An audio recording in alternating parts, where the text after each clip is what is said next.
How's it going, everyone? My name is Derek Afasi. I'm the owner of Afasi Financial Group and RetireSharp.com. Today's topic, I want to discuss with you a TSP full withdrawal and do a thorough review on that and show you guys what typically the problems are when someone's thinking of taking all of their TSP monies out, whether they've hit an attained age or they severed employment, and then what's the solution of kind of looking at it like a perfect puzzle piece and correlating the full withdrawal to individual goals and kind of segmenting them out properly dependent upon your individual situation. So essentially what happens is an individual might be working for a federal agency, and they're working for X amount of years.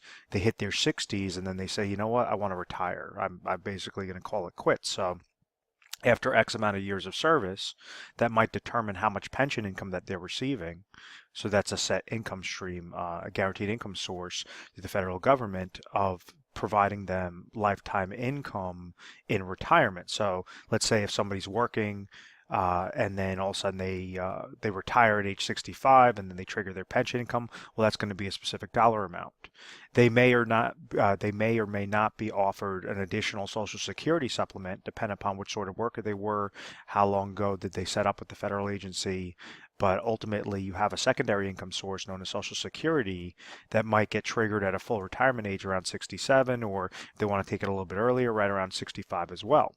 So these are two main income sources. Well, this third aspect is something known as a Thrift Savings Plan, which acts like as a 401k, but it's specifically for federal employees.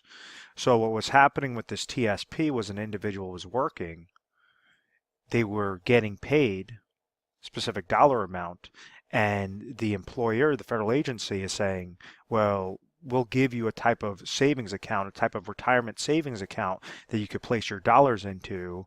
And so kind of think of that as a bucket, and we're going to link this bucket directly to, different mutual funds available, such as, the C fund or target date fund or something like that, something along those lines that are going to also add additional interest if the stock market is doing well. So what happens is this individual, let's say if they're making $100,000 in a given year and they say, okay, I want to put 5% away for my TSP, well, then we understand that $5,000 is going to go to that contribution.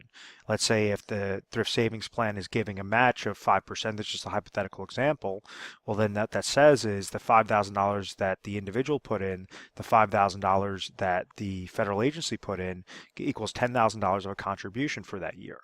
So this individual could keep stacking up more and more of those contributions into that bucket, and ultimately that's supposed to grow the the thrift savings plan bucket.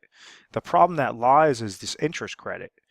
What determines whether this is going to be a positive interest credit or negative interest credit is dependent upon what sort of funding options that individual chose that's linked to this bucket. So when the market was doing fantastic in the 90s to 2000, you were seeing, or 1980s through 2000, you were seeing fantastic growth into these thrift savings plans because it was tied to the stock market. Stock market was doing great, and therefore they were adding contributions. There was a match into that bucket, and then you had a positive interest credit that was further compounding that bucket.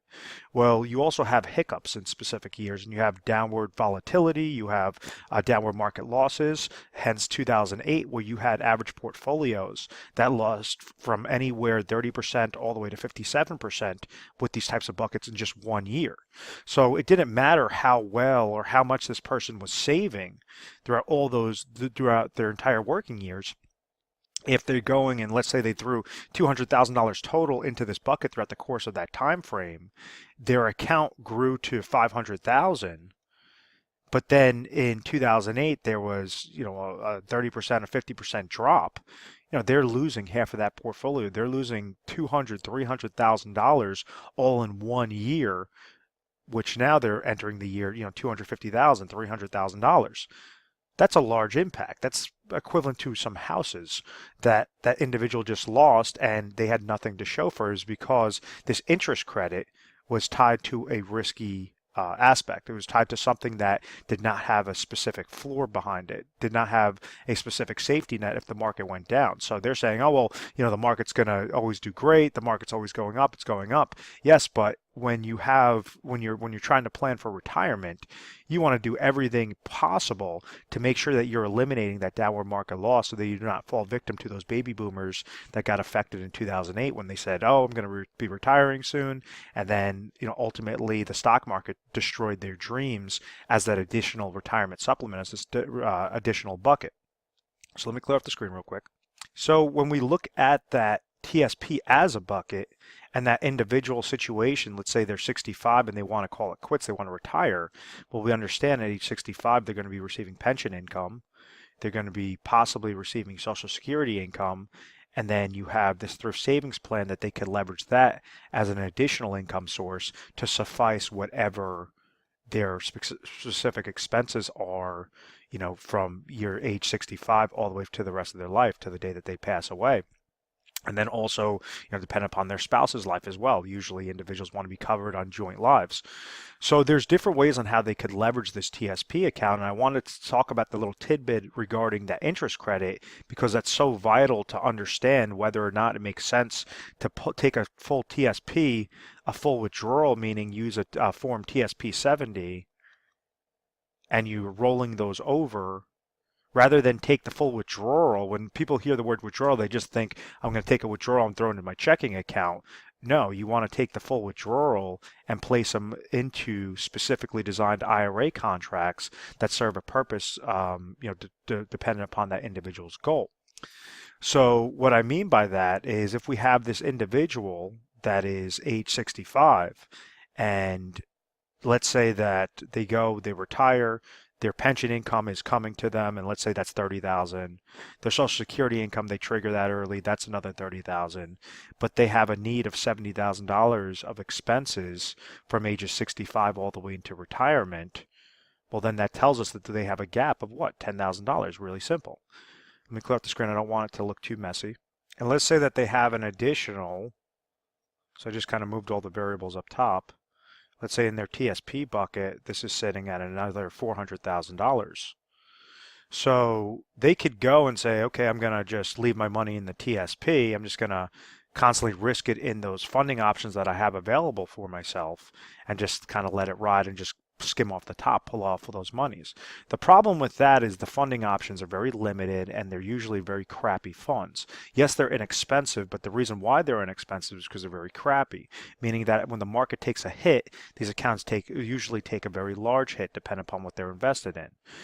When the market goes up, yes, they're going to be receiving gains, but ultimately when it comes to retirement income or retirement planning, an individual wants to have that security, or majority of individuals want to have that peace of mind that if the market goes down, they're unaffected and their plan is unaffected, or if the market goes up, they want to make sure that they're in the best possible choice available. So rather than the 5 to 12 different funding options that a typical TSP is going to be offering at a given time, they could go and take this TSP monies and roll it over into a specifically designed IRA contract. So if you're looking mainly as a growth strategy, well, all we're doing is taking it, rolling over to an IRA with better options. It's just a slight tweak. Instead of 5 to 12 different funding options, mutual funds, ETFs, stocks, bonds, now we have 3,000 plus different choices, and we could customize it directly to your exact situation. But if we take a step back, we understand that there's a need there of $70,000. These individuals, or this individual, is receiving $60,000 of lifetime income. So we need to at least take care of that need, that gap of $10,000, as quick as possible. So out of this $400,000, maybe what might suffice that specific goal would be a rollover into IRA number 1, which is set up into a hybrid annuity, an annuity that gives you an income rider, so you still have full control of your monies in case you ever came into an oh my gosh moment. So what this does is, let's say that calculation comes back that you need to put in $100,000 into an IRA hybrid annuity, and then you're going to trigger immediate income from that. And let's say that's going to suffice that $10,000 goal. Well, that'll be the first IRA. The second aspect that I said there's 3 things that every individual wants to make sure that they're covered, for retirement, whether they're currently retired or planning for retirement and how to stay retired forever. The first thing is income sources. They need to have sufficient amount of income, because if not, then they have to go back to work, or they have to significantly reduce their livelihood and really struggle with, deciding whether to have a steak that night or eat tuna fish that night. Something that they have to make these choices. So the very first one is income sources. You want to make sure that the income source is covered, that you're receiving all these little guaranteed lifetime income streams any which way you can. You don't need to maximize it. Like a lot of advisors try to tell somebody, oh, you have 400,000, throw that into an annuity and you'll have all this income and you never have to worry about it. No, you want to customize it exactly to the least amount and only as much as necessary. So in this case, we understand that there's a $10,000 gap. Well, a $100,000 IRA contract that has a lifetime income rider is going to produce us $10,000. And this is just a hypothetical example. The second aspect is emergency funds. We want to make sure if an oh my gosh moment occurs that there's some monies that we could pull from it. The IRA annuity contract, that specific purpose is set up for income. Yes, you could still access your monies. Yes, you could still have certain get out options, but you do not want to commingle those funds. You do not want to try to utilize a income bucket for something that you're going to be pulling monies from at a very sporadic basis. You have to set them up like a specific lane. Each one has their own specific lane. So what this emergency fund will do is, we understand we want to have 6 to 12 months of expenses covered. So maybe we add another $50,000 that's going to be in an IRA money market account. So that takes care of step number 2. And then the third step, which a lot of advisors don't talk about, is inflationary needs. Yes, you might have $70,000 of income needs right now, but out of that $70,000, maybe $50,000 are fixed expenses, $20,000 are inflationary expenses. So that means each year, the cost of goods and services are going to be increasing by roughly anywhere between 2 to 4% is the rule of thumb for inflation. So we need to make sure that we are combating that inflation. We're protecting your specific retirement plan from that inflation. So you could have this segmented into a couple of different IRA contracts. You could have IRA contract set up specifically for growth to make sure that you're having the highest quality funds at the cheapest possible price, and something that's very liquid, and just kind of set that up into one IRA. You could have an IRA annuity that is set up on like a laddering strategy, so that's going to trigger every couple of years to give you more guaranteed lifetime income. And then you also have an IRA that kind of works more as like a tactical management or a passive management strategy, but it's just going to be overall better bucket. Why would you leave your dollars in the TSP where you're only really susceptible to these 5 to 12, 5 to 15 different funding options that are typically garbage options, as opposed to actually creating a plan and realize that you have that opportunity to have that complete peace of mind, that complete confidence in retirement when you set up this TSP full withdrawal the right way. So it's not a withdrawal. The only thing that's happening when I say full withdrawal is you could take this $400,000 out and segment it out properly. So maybe out of this inflation need, maybe another $100,000 is going into the IRA annuity contract for the inflation annuity contract, and then you have, so that's $250,000. Then you have another $150,000 that's going into a brokerage account with with a Fidelity, TD Ameritrade, or Charles Schwab, et cetera, et cetera. So. And then this is going to hit your 3 different criteria to make sure that you could retire with confidence. So once again, we understand when someone severs employment, they have access to do a full TSP withdrawal. The problems that lie with this is individuals think, first off, that they could just take that money and throw it into their checking account. And the problem with that is you're going to get fully taxed on those monies. And the other problem is they don't have a specific strategy. They just say, oh, I have this bucket of money, 400,000 looks good, or $100,000 looks really nice, and I'll just kind of worry about it as it comes. I'll just kind of skim off the top. And what they do is they leave their money susceptible to fees. They leave their money susceptible to downward market losses. They leave their money susceptible to inflation risk. And they leave their money susceptible to outliving their money, so pulling out too much money too quick, and not having a specific plan in place to give them those income sources properly. So it's kind of a quadruple negative that's going against those counts. So if you think about the TSP as a type of bucket, it's as if you're puncturing a bunch of holes in the bottom of this bucket, and you don't have any sort of safety nets, you don't have any sort of real plan set up. So the solution is to make sure that you're setting up a plan.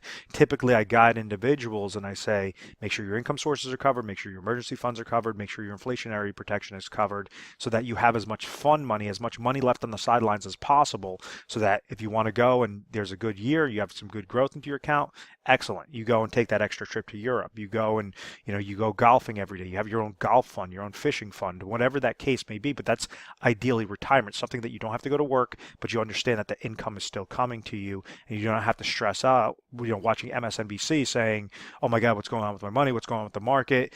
And have that panic, have that worry. And the reason why I talk about that so confidently, because that's majority of the conversations that call into our office, is individuals that just say, I don't know, I didn't realize that I don't really have a plan. I saw this video either on YouTube or I listened to a radio show, or whatever that case may be. And time again, what we're trying to do is just saying, very slight tweaks could have a very large impact on your specific plan. But with retirement, you only have one chance to get things done correctly. With family members I've had in the past, generations ago, decades ago, they've completely outlived their retirement incomes and they had to go back to work in their 70s. It's just, obviously it happens all over, and it's because individuals are not properly educated on how to plan for these types of benefits, and making sure that they're segmenting their dollars properly. So if you found value in this video and you want to talk to a specialist and really look at your situation, and we'll look underneath the hood, ask you some questions, simply call into our 1-800 number. It's 1-800-566-1002. We're available 24 hours a day, 7 days a week. And what you can expect when calling in is you're going to talk to an assistant. You're going to tell them exactly the topic or the video that you saw. And you say, I want to speak to a specialist. So then that assistant's going to go and patch you over to whatever that specialist is available.